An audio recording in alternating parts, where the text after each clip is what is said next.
Oke, bismillah, assalamualaikum warahmatullahi wabarakatuh. Kita ketemu lagi dengan saya Pak Faiz. Sebelumnya kita sudah membahas capaian pembelajaran ya, bagaimana kita menentukan capaian pembelajaran berbasis web. Ya. Kemudian kita masuk ke format modul ajar, pembelajaran mendalam. Kalau tadi sudah dibahas pula hasil kerjaan Mas Abid. Nah, ini nanti saya share, kemudian dilengkapi. Ya, dilengkapi. Boleh diketik pakai HP, boleh. Nah, yang ada laptop ketik pakai laptop ya. Ini tadi kan identifikasi. Nah, identifikasi itu identitas sekolah, ada nama penyusun, nama sekolah, kemudian tahun pelajaran, jenjang sekolah, fase berapa, kelasnya ya, alokasi waktu. Kalau SD itu per jam berapa?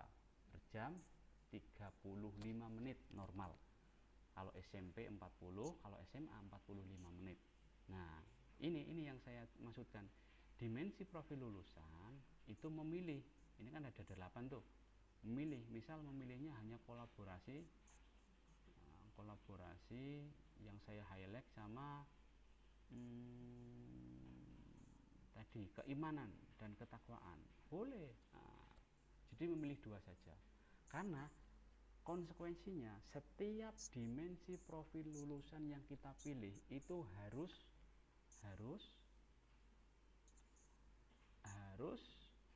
ada, harus tercermin dalam pembelajaran, begitu ya.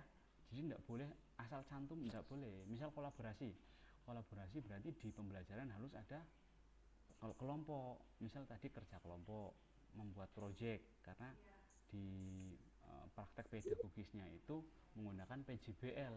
Nah, gitu ya. Keimanan dan ketakwaan.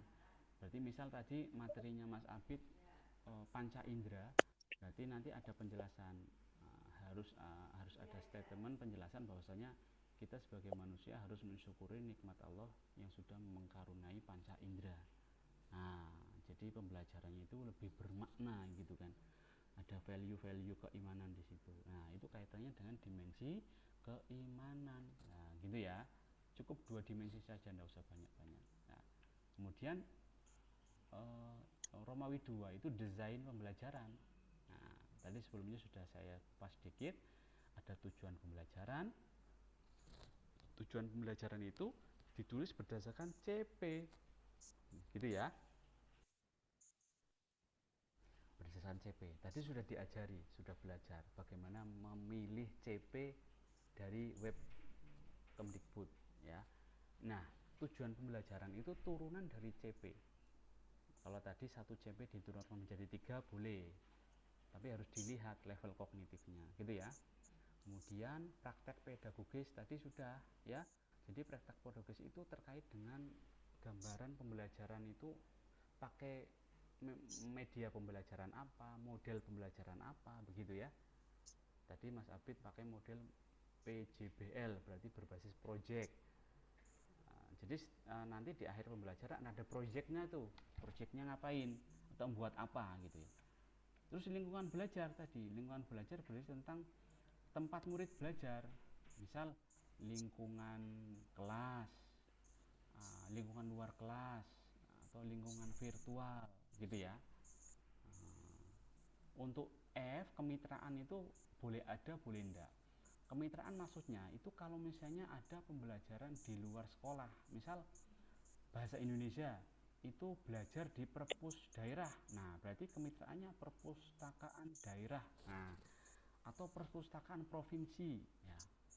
Atau kalau lab misal di laboratorium daerah. Nah, kan ada kan. Nah, itu. Atau misal kemitraannya terkait karena lingkungan, itu misal lingkungan itu kemana ya, ke kementerian beda, atau ke dinas ya, dinas lingkungan hidup boleh tulis di sini, namanya kemitraan, mitra yang diajak kolaborasi untuk pembelajaran, gitu ya. Platform digital ini platform digital yang dipakai, misal tadi platform digital online untuk kuis, untuk e-learning, atau ada grup WA untuk komunikasi dengan siswa. Nah, gitu ya. Nah, ini Kemudian Romawi 3 pengalaman belajar.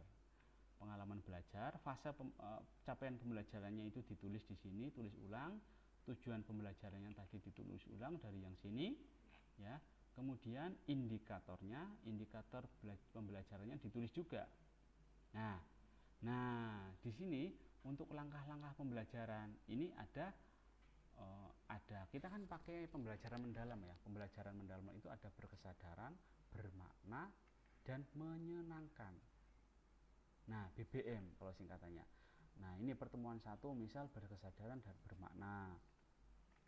Pertemuan kemudian selanjutnya ada bermakna dan menggembirakan. Intinya apa di dalam pengalaman belajar adalah gambaran guru yang dikerjakan apa saja, murid yang dikerjakan apa saja, begitu. Beragam aktivitas guru dan murid itu ditulis semuanya di pengalaman belajar. Begitu ya. Nah, kemudian untuk asesmen itu penilaian atau tes. Ya. Tes itu idealnya itu ada tes awal, terus asesmen formatif. Asesmen awal itu biasanya untuk mengetahui kemampuan awal siswa. Kemudian asesmen formatif itu untuk ini misal penilaian di akhir bab gitu, ulangan bab kalau dulu, ulangan harian.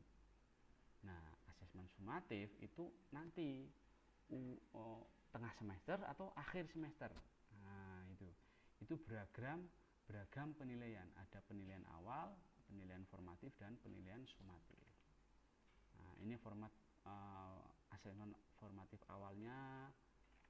Ini karena materinya bahasa ya, asesmen sumatifnya.